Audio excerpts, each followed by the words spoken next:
Good Morning Northwest Morning Sprint is brought to you by Bill's Heating and Air Conditioning. It is now 6:53. Let's get you up to speed on everything you need to know with the Morning Sprint. Lydia Roberts has new COVID restrictions for international travelers this morning. And Rania Kaur is live at the Santa Suite in the Doubletree Hotel. But first, we want to get to Mark Peterson tracking some snow to start your work week. Definitely light snow out there as we take a look at your first alert weather. And that first alert weather app would be perfect this morning. We're sitting at 24 degrees, light snow falling, winter weather advisory in effect, again, for areas outside of Spokane and Coeur d'Alene, but to the south and then extending into Idaho and Montana. And that Doppler radar has been busy this morning. For us, I mean, a light amount dusting, but we're going to see heavier amounts to the north and wrapping around into those mountains. So please use caution as you go out and about today. Well, a hit and run Sunday sent one person to the hospital with potentially life-threatening injuries. That person was hit by a dark SUV and was dragged for 2 blocks, starting at North Perry and Ermina Avenue. Spokane police were called to the scene around 2 o'clock yesterday afternoon. They say the driver took off after hitting the person. This is an ongoing investigation. We'll continue to update you as we get more information right here and on our website at KXOY.com. A shooting in North Spokane sent a victim to the hospital Saturday night. The Spokane police say that the shooting happened in the area of East Sanson Avenue and North Lidgerwood. The person who called 911 said a friend had been shot and was in and out of consciousness. The victim was taken to the hospital with life-threatening injuries. The shooting is currently under investigation. If you have any information about it, you are encouraged to call Crime Check. New this morning, school leaders in Michigan are addressing reopening plans. The Oxford Community School District has been closed since Tuesday's deadly shooting. In a letter to the community, the superintendent says plans to reopen include a soft opening with the presence of police and trained counselors. The superintendent said it will be slow and gradual process to support the emotional health of students.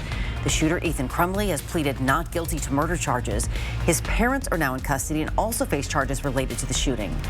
Well, if you are planning a trip outside the country for the holidays, you should know new stricter travel rules start today that will affect your return home. Instead of the usual 3-day testing window, all international travelers 2 years or older must now show proof of a negative COVID test the day before boarding their flight back to the United States.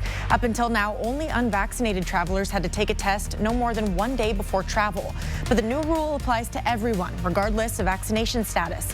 The CDC says travelers who can show proof that they have recovered from COVID in the past 90 days are exempt. The federal order says any approved or authorized COVID test by the FDA can be used with these new travel rules. The Omicron variant has made its way to Washington. The State Department of Health reporting 3 cases, all in Western Washington. 2 men and 1 woman ranging from 20 to 39 years old have been confirmed to have the Omicron variant. They live in Thurston, Pierce, and King counties. So far, Dr. Umair Shah, the Secretary of Health, says the state doesn't know the vaccination status of those 3 people, nor do they know if they recently traveled outside of the country. A new study shows most cases of heart inflammation in young people after the COVID vaccine are mild and resolve quickly. Researchers for the journal Circulation studied about 140 cases of myocarditis, a type of heart inflammation. Nearly all of the patients started showing symptoms after the 2nd dose of a COVID vaccine. Researchers say most of the symptoms were mild and patients recovered quickly.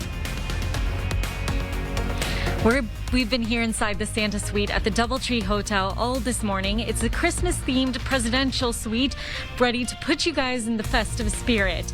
The best part, 50% of the proceeds go to help Big Table Spokane, a nonprofit organization that helps hospitality and restaurant workers in Spokane. All of the information to book can be found on our website. Well, the National Transportation Safety Board investigating a fiery, fatal plane crash in southern Oregon last night. Now, a warning, some of this video may be difficult for you to watch. It's believed the pilot was the only person on board what was reported to be a 9-passenger propeller plane when it crashed around 5 o'clock yesterday. Medford police and fire crews say the plane crashed into a car dealership near the Medford airport, which was closed at the time, destroying 20 to 25 cars. The NTSB will begin its investigation this morning. New this morning, the head of a digital mortgage lender is getting heat for firing hundreds of workers on Zoom. The company's CEO asked more than 900 employees to join him on a Zoom call and then told them their jobs were being terminated immediately.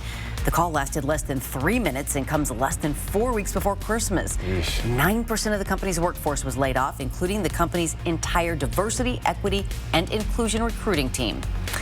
We'll be right back with a final check of weather after this.